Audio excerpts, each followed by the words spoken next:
Assalamualaikum warahmatullahi wabarakatuh. Selamat pagi anak-anak. Apa kabarnya hari ini? Kok kurang semangat ya? Baik, kalau ibu guru bilang alhamdulillah, luar biasa, Allahu Akbar, kalian ikutin ya anak-anak. Baik, ikutin bu guru ya. Alhamdulillah, luar biasa, Allahu Akbar. Ya, sebelum memulai pembelajaran, alangkah baiknya kita membaca doa terlebih dahulu ya. Baik. Nah, Bayu bisa memimpin doanya. Baik. Doa dimulai.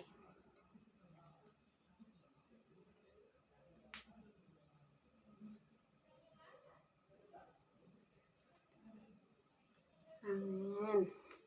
Baik, sebelum memulai pembelajaran, Ibu mengabsen terlebih dahulu ya. Baik.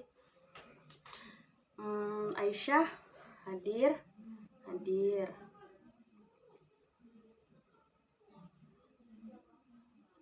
Bagas hadir.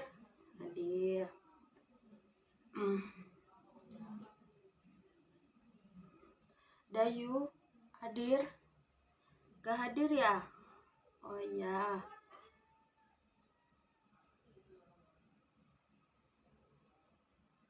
Doni hadir ya. Bayu hadir ya, hadir. Baik, anak-anak, hari ini ada yang tahu tidak kita akan belajar apa?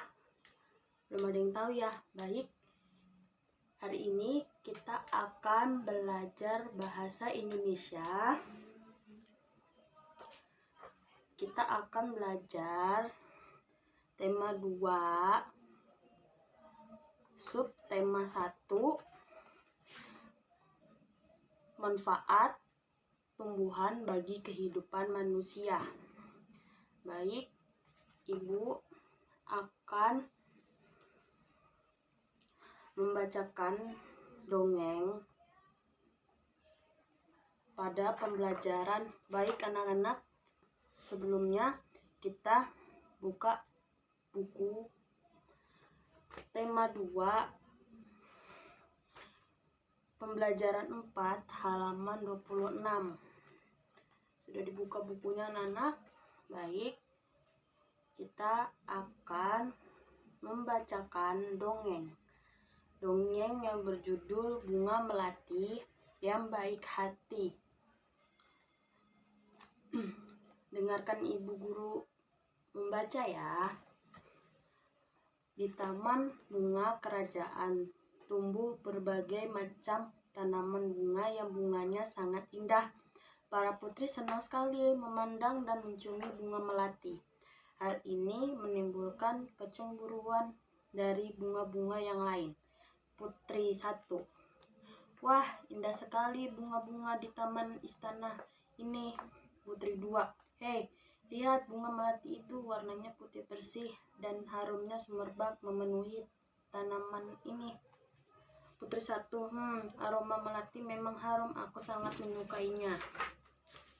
Bunga, sedap malam. Aku tak habis pikir mengapa para putri suka sekali dengan dirimu, bunga anggrek. Ya, padahal dirimu berbunga kecil, berdaun besar, dan berbatang keras.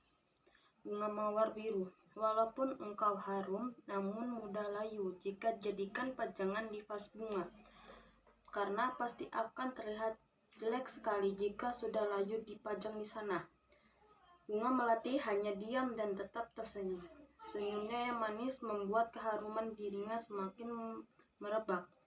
Udara di taman bunga kerajaan bertambah wangi dan bertambah banyak kumbang yang datang. Kedatangan para kumbang yang bertambah banyak membuat semua bunga di taman bunga kerajaan menjadi senang.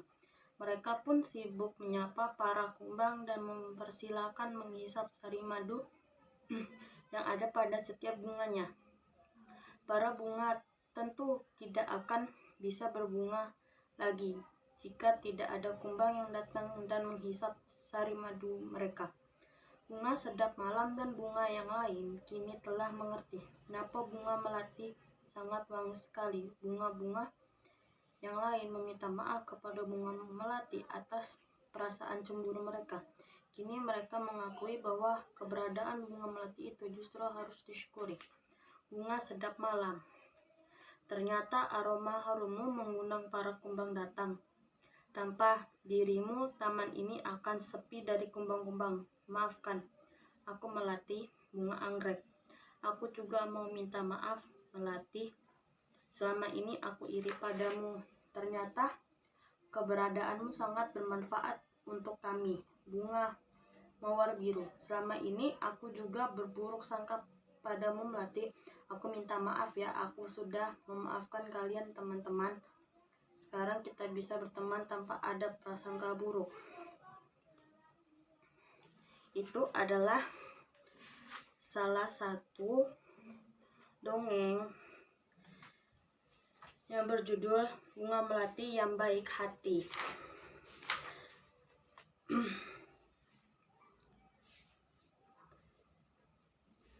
Selanjutnya, buka halaman 31.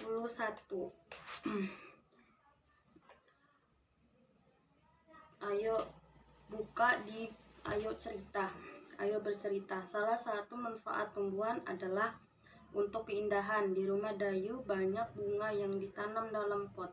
Dayu senang merawat bunga-bunga dalam pot. Suatu hari, Dayu merasa bingung. Ia telah memecahkan pot bunga kesayangan ibu. Ia ingin meminta maaf kepada ibu, tapi takut dimarahi. Bagaimana seharusnya Dayu bersikap? Baik, dongeng. Dongeng adalah cerita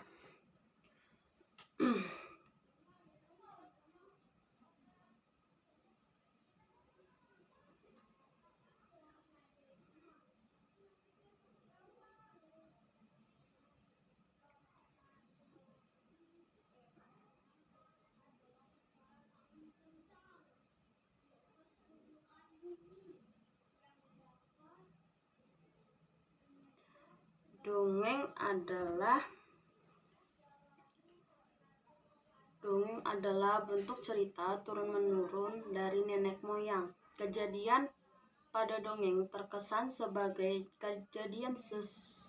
kejadian sungguhan. Namun pada dasarnya dongeng adalah cerita fiktif dan imajinasi seperti binatang dan tumbuhan yang bisa bicara seperti manusia. Selanjutnya kita akan memahami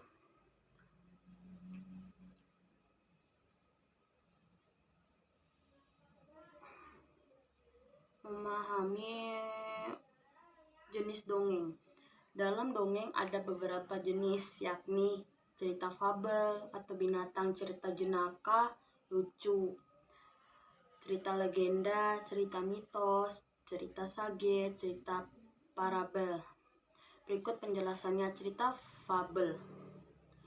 Cerita fabel adalah cerita dongeng tentang binatang, di mana tokoh-tokohnya adalah binatang. Selanjutnya cerita jenaka. Cerita jenaka adalah merupakan cerita lucu dan mengundang orang untuk tertawa. Pastinya mereka muncul perasaan menyenangkan saat mendengarkan atau membaca.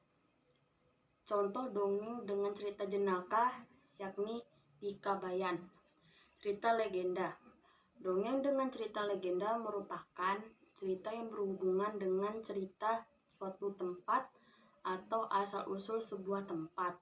Cerita-cerita legenda banyak terdapat di Indonesia karena Indonesia banyak tempat-tempat yang bersejarah yang di dalamnya terkandung nilai-nilai pendidikan. Contoh dongeng cerita jenaka yakni terjadinya Danau Toba, Tangkuban Perahu, dan asal-usul Banyuwangi. Cerita mitos. Cerita mitos merupakan dongeng yang berhubungan dengan kepercayaan masyarakat terhadap hal-hal yang tidak masuk akal. Biasanya Dongeng cerita mitos ini berhubungan dengan hal-hal gaib, makhluk halus, atau dewa-dewi. Contoh dongeng pada cerita tersebut yakni Roro Jonggrang. Yang selanjutnya, cerita Sage. Cerita Sage kurang begitu terkenal di masyarakat jika dibandingkan cerita fabel dan legenda. Cerita Sage salah satu jenis dongeng yang mengandung unsur sejarah dan telah bercampur dengan fantasi rakyat. Contoh dongeng pada cerita tersebut yakni Tutur Tinular Panji Laras. Yang selanjutnya, cerita parabel. Cerita parabel merupakan salah satu dongeng yang kurang populer di masyarakat. Padahal dongeng-dongeng parabel merupakan cerita yang berisi unsur pendidikan dan keagamaan. Contoh dongeng cerita parabel yakni Nomor Wulan dan Sepasang Selop Putih. Baik, selanjutnya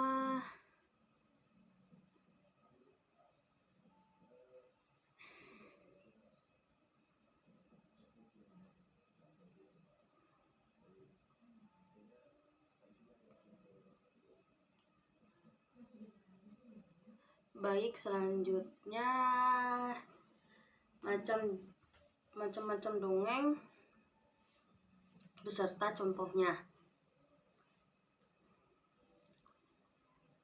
Ada 7 macam dongeng beserta contohnya.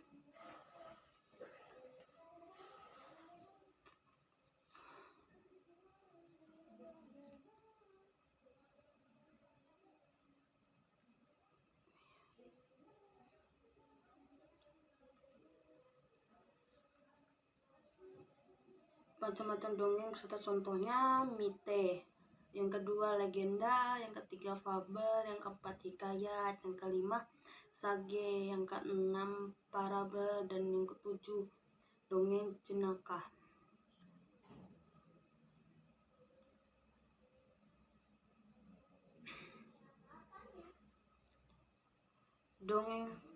Pengertian dongeng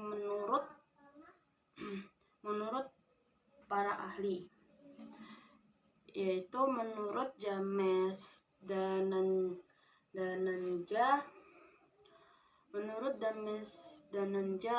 menyatakan bahwa dongeng ialah termasuk sebuah cerita rakyat lisan yang tidak dianggap benar-benar terjadi oleh si empunya cerita. Dongeng juga tidak terikat oleh suatu tempat ataupun waktu, karena dongeng diceritakan terutama untuk menghibur. Menurut Kamisa 197.2144, menurut Kamisa menyatakan bahwa dongeng ialah suatu cerita yang dituturkan atau dituliskan yang sifatnya hiburan dan biasanya tidak benar-benar terjadi dalam suatu kehidupan. Baik, selanjutnya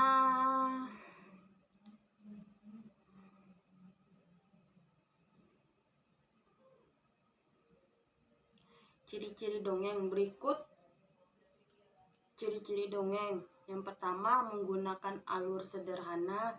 Yang kedua, cerita singkat dan bergerak cepat. Yang ketiga, karakter tokoh tidak diuraikan secara rinci. Yang keempat, ditulis dengan gaya penceritaan secara lisan. Yang kelima, terkadang pesan atau tema dituliskan dalam cerita. Yang keenam, biasanya pendahuluan sangat singkat dan langsung. Yang ketujuh, diceritakan dengan memakai alur yang sederhana. Yang kedelapan, alur ceritanya yang singkat dan cepat. Yang kesembilan, tokoh yang ada di dalam cerita tidak diceritakan secara detail. Baik, itu yang sudah paham anak-anak? Belum paham ya? Baik, Dongeng, pengertian dongeng adalah suatu warisan dari nenek moyang kita secara turun-temurun yang harus kita lestarikan keberadaannya. Meskipun benar atau tidaknya suatu dongeng tersebut masih perlu ditanyakan. Dongeng adalah suatu karya sastra yang bisa membangun sebuah karakter anak-anak untuk belajar berimajinasi. Baik, itu adalah penjelasan singkat dari Ustazah tentang dongeng, pengertian dongeng, jenis-jenis dongeng, dan contoh dongeng. Baik, apa ada yang ditanyakan anak-anak? Oh, nanya. Mau ditanyakan anak? Tema? Oh, tema. Suatu dongeng mempunyai tema seperti ini. Ada Nana. Ntar ya. Yang pertama, moral tentang kebaikan yang selalu menang melawan kejahatan. Iya. Terus yang kedua, kejadian yang terjadi di masa lampau di suatu tempat yang jauh sekali. Yang ketiga, tugas yang tak mungkin dilaksanakan.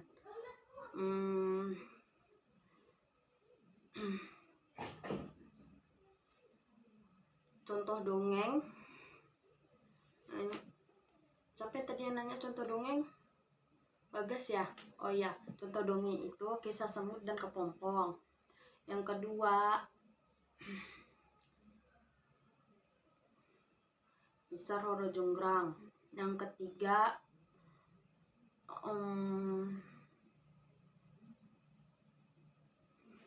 kisah Bunga Melati yang Baik Hati. Itu anak-anak. Gak ada yang lagi ditanyakan? Apa ada yang kurang paham? Gak ada ya? Baik, guru akan kasih kalian tugas. Kalian cari dongeng, satu dongeng. Nanti tugasnya dikumpulkan ya anak-anak.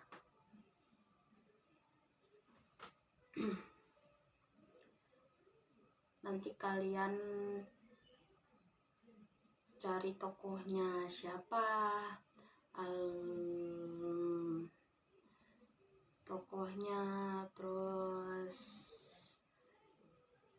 pesannya gimana, tema dongeng yang kalian ambil itu seperti apa. Baik, Ustazah akan menutup pembelajaran hari ini. Mohon maaf sebelumnya anak-anak apabila Ustazah ada salah kata, mohon dimaafkan. Baik, Ustazah menutup pembelajaran hari ini dengan membaca basmalah, membaca hamdalah, alhamdulillahirabbil alamin, dan membaca doa kafaratul majelis.